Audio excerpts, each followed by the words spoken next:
This episode of Marijuana Today Daily is brought to you by our friends over at Ease.com, California's top one-stop website for legal marijuana delivery, and now a nationwide provider of professionally curated CBD products.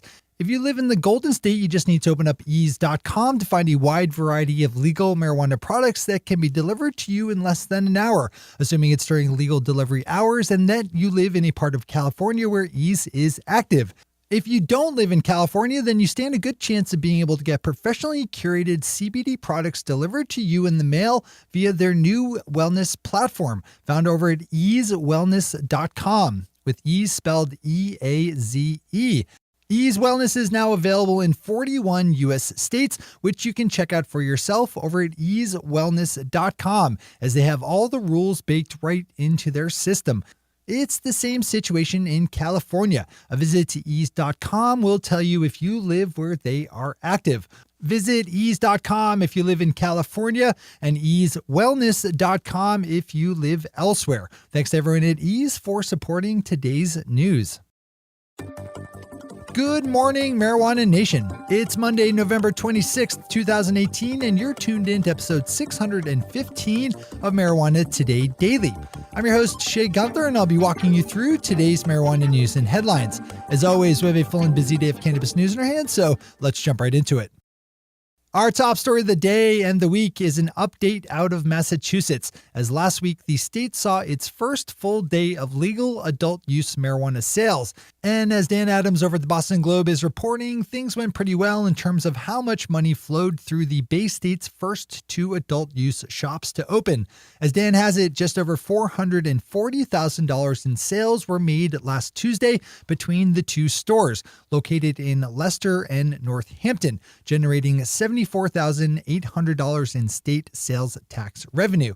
The Leicester shop, operated by New England Treatment Access, said it saw around 2,000 customers flow through its doors that day, while competitor Cultivate had about 1,000 customers.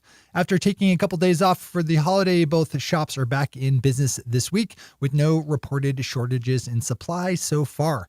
Dan's story is a good one to open up to start the day off of your in-depth reading. As we always do, we have all the news we cover linked to on our website at mjtodaydaily.com and on our Twitter account at mjtodaydaily.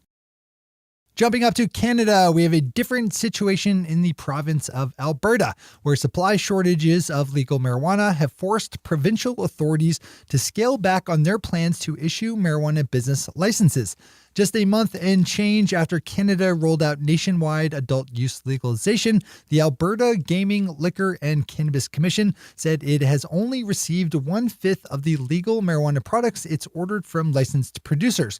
So to protect supplies for the 65 shops out of the planned 252 already open, it's imposing a moratorium on new dispensaries starting up. This is not an issue that's unique to Alberta, as stories of supply shortages have been popping up all over the country. Another decent one to open up and read, even if you don't live in Canada. Plenty of lessons to be learned all over the place up there right now. Today's final top story brings us up to the Mile High State, which is set to rewrite a number of its legal marijuana laws as they expire as intended next year. That means that there is a lot of room for changes and adjustments to be made in Colorado's legal marijuana industry in 2019.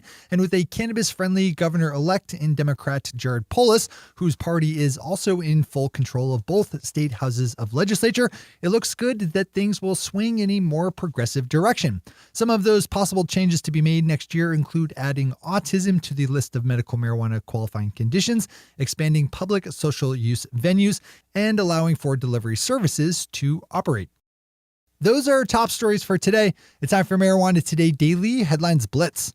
Before we blitz it on headlines, let's quickly thank our sponsor, Ease.com, California's top one-stop website for legal marijuana delivery, and now a nationwide provider of professionally curated CBD products, with more than 41 states eligible to receive delivery via the mail. If you've ever wanted to try out CBD products for yourself, or maybe if you've been looking for a good, reliable, and reputable source, EaseWellness.com has you covered. The team over at Ease has assembled a great menu of professionally curated CBD products, from topicals and edibles to vape pens and concentrates. You'll find drops, sprays, and strips, as well as bath bombs, lip balms, and even pet products, all packed with hemp-derived CBD, and all available for delivery in just 4 to 6 business days in 41 U.S. states. Put the power of Ease to work for you by opening up Ease.com if you live in California, and EaseWellness.com if you live elsewhere, with Ease spelled E-A-Z-E. Whatever your legal marijuana delivery needs are, Ease has you covered. Big thanks again to all the folks at Ease for the support that makes today's news possible. All right, time for the Blitz. Last week in New Jersey, Governor Phil Murphy signed a bill into law setting up for the first time a legal cultivation program for industrial hemp. The bill will set up a pilot program allowing certified farmers to grow industrial hemp, as well as letting academic institutions cultivate it for study. David Downs over at Leafly picked up on news that NASA will launch an investigation into the corporate culture of contractor SpaceX, following the well-publicized smoking of marijuana by company founder and CEO Elon Musk. In a story originally published in the Washington Post last week, NASA Administrator Jim Bridenstine said that his agency would be examining whether SpaceX is enforcing rules around maintaining a drug-free workplace tied to its federal contracts. Dan Adams over at the Boston Globe grabs his first twofer as he secures a second spot on the day's news with a story about our friend Shaleen Title, an on-hiatus regular on our weekly podcast, Marijuana Today, who is probably better known these days for being one of the 5 members of the Massachusetts Cannabis Control Commission.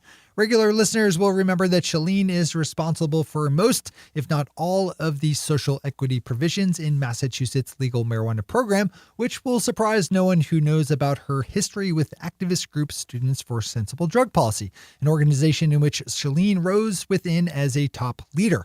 I should also probably point out proudly that I started up the very first chapter of Students for Sensible Drug Policy back in the late 90s. Anyway, Dan's story highlights some comments Shaleen made calling for drug policy reform efforts to keep pushing beyond the issue of cannabis to include other drugs that would be better handled and regulated from a health policy point of view, rather than from a criminal justice angle. Read this story today. Looking back up north to Canada, we have news that the University of British Columbia has announced that it is hiring its first professor of cannabis science, choosing epidemiologist Dr. Michael Malloy, a noted expert in the young field of study looking at how cannabis can be used to treat opioid addiction. Marijuana Moment's Kyle Yeager has a good piece up about the adult use legalization bill that will be taken up for discussion this week in New Jersey. The bill, as it will be presented this week, would allow people 21 years of age and up to possess up to an ounce of marijuana and would open up delivery services and public social use to occur at licensed dispensaries. Not a bad story to open up in full, if only to read the proposed bill yourself. Speaking of proposed marijuana bills, Utah's The Spectrum has a story about the medical marijuana legislation that's being deliberated in that state this week following the passage earlier this month of a medical cannabis voter ballot measure. Utah lawmakers hope to pass a compromise bill that will impose tighter restrictions on things like medical marijuana homegrow than the more progressive ballot measure. Those discussions spool up today, so I'm sure we'll be revisiting this one again soon. And finally for today, Kyle Yeager, not to be outdone by the Globe's Dan Adams, books his own 2-headline day with an excellent longer-form story about all the things that went on behind the scenes leading up to the recent announcement by Massachusetts Congressman Joe Kennedy III that he was now in favor of legalizing marijuana at the federal level, a 180-degree turn from his previous position. Kyle's story tells a compelling tale of a politician who changed his mind on a huge topic after gathering new facts that supported a different take on the issue. That's a remarkably refreshing thing to still see in politics. I'd also read this one today while you're at it. Those are the headlines and news for the day. I'll be back with you again tomorrow morning with another information-packed episode of Marijuana Today Daily. But in the meantime, if you have any stories to share or feedback to give, zip us an email to headlines@mjtodaydaily.com. And while you're clicking around the interwebs, swing over to our Twitter account at MJ Today Daily and visit our website at mjtodaydaily.com to find links to all the news we cover. Thanks to our sponsor, Ease, and to all of our awesome patron listeners for the support that makes this show possible. To join the illustrious ranks of the patron listeners yourself, swing over to our website at mjtodaydaily.com and click on that big blue button at the top of the page that says Become a Patron.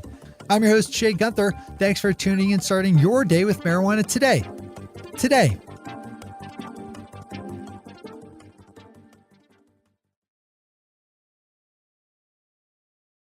One take, Shay. One take.